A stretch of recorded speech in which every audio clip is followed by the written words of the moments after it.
Hello and welcome to the TruGolf Academy. You've joined me, Jon Watts, today at Drayton Park Golf Club. I'm in my swing studio and I want to do a video on how to exaggerate your practice drill to get the most out of your actual swing when you're on the golf course. So first of all, before we get started, all the info for the social media that we're on here at the TruGolf Academy is coming along the bottom of the screen now. Instagram, Facebook, Twitter, the website address is on there as well. So please check those out. There's plenty of content now coming in this new year, 2017. And there'll be a lot of info on there and some special rates on coaching packages showing on my website. So please check out all those if you haven't already. The video, as I said, we're going to do today is about the practice swing. Now, I find a lot of golfers trying to make pretty practice swings. They're just trying to make, a very up and down the line, one movement, sort of nice, smooth, even pace practice swing. And I often get the comment of, oh, my practice swing is great, but I can't repeat it in the actual movement. And I think what you see when you watch the pros on the telly is something very different. Now, it was quite recent, the last tournament of the year in Dubai, I saw some images of Alex Noren practicing, and obviously he had a fantastic 2016, I think it was 5 tournament wins, jumping way up in the order of merit. Now, Alex is a guy who's trying to hit a fade, so his bad one has sort of always been where he got the club perhaps trapped too far behind him, and he found it hard to play from there at his speed. He found he was missing too many shots right and left with blocks and hooks. And his practice swing was exactly this.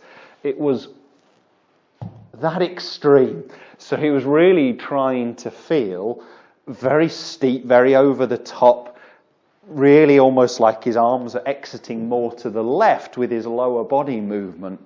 Now, he wasn't actually trying to then hit the ball doing that, but it was the opposite of his fault.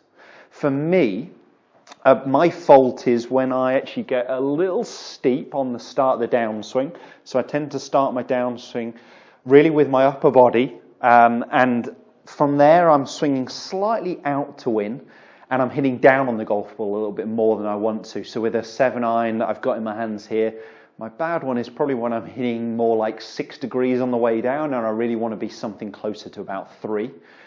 From there I tend to get low shots, and it's quite often a low pull, and I'll compensate on the golf course by aiming a little bit right, or I'll hit some cut shots. I can get away with it at times, but that tends to be the bad fault. So my practice swing is exaggerating the opposite movement. So I'm trying to feel like I'm hitting up and right on it instead of too much down and left that I currently do. So instead of trying to make pretty practice swings, I want you to do something that's effective. I want you to do the opposite of your fault, whatever that might be. If you're an overswinger, you're obviously going to be making practice swings incredibly short. Find out where the fault is, what ball flight that's causing. If that is a fault, then we got to try and fix it by doing the opposite in our practice swing just before we make the real movement. So for me, as I said, I'm going to try and get the feeling of swinging up and right, encouraging this movement as if my belt buckle is rising and I'm swinging a little bit more right of target. Getting that feeling of my arms dropping behind me a little bit more as my lead wrist moves into flexion rather than this way where I get a little steep.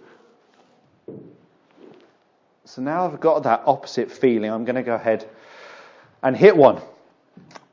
I'm just going to go back through those routines again. I'll just click on the keyboard so you can actually see the ball flight when I do go ahead and hit it. So again, my fault's more this way. So I want to try and get that feeling of up and right, as if I'm hitting a high draw. Now that I've got that opposite feeling, go ahead and try and hit one with it feeling quite natural, without focusing too much on it. A little bit out of the toe, so it stayed right. I would have thought the figures aren't bad on it, but I'm going to go ahead and hit one more.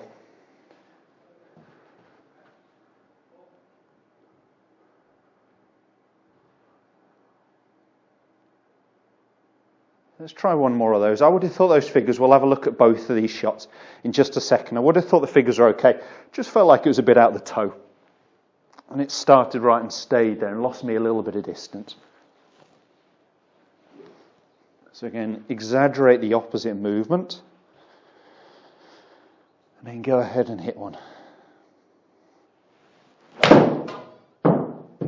Yeah, it felt better. Started right, drawing back onto target.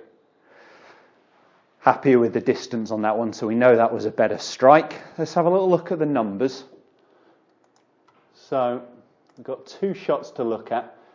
So my vertical path, which is my angle of attack, I was as an average 2.9 on the way down. So 2.5 on the first one, 3.2 on the second shot there. My bad ones are where I'm more like 5-6 degrees on the way down. So they're pretty good numbers for me. The horizontal path is showing in to out by 3.2 degrees, which is a nice minimal number. So that's great, whereas my bad one, I'm a couple of degrees out to in.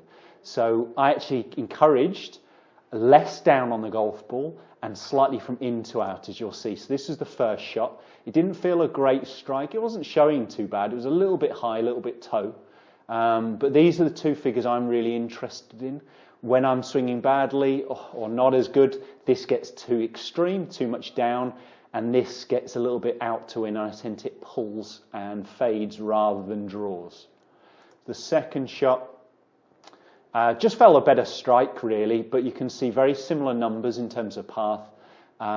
Club face had less loft on it than the last one because it was actually a draw, whereas the previous one I just blocked it slightly, so club face was a little bit more open, had a little bit more loft on there, 30 degrees, whereas I'd expect to see something closer to that, 26, 27. So you should be de-lofting your clubs a little. So really happy with those numbers. What I want you to do is, of course, find out what your fault is.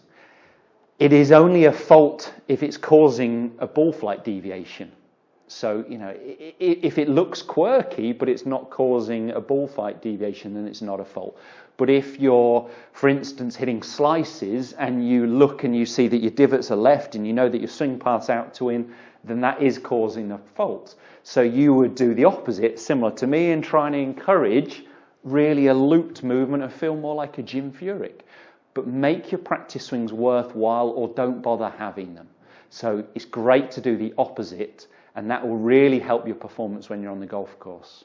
I hope you've enjoyed that video. I hope you find some use from that. It is a great way to take to the golf course. Great thing to do on the course. Watch the tour players next time. You'll definitely see them do it in their practice swings. Make them worthwhile.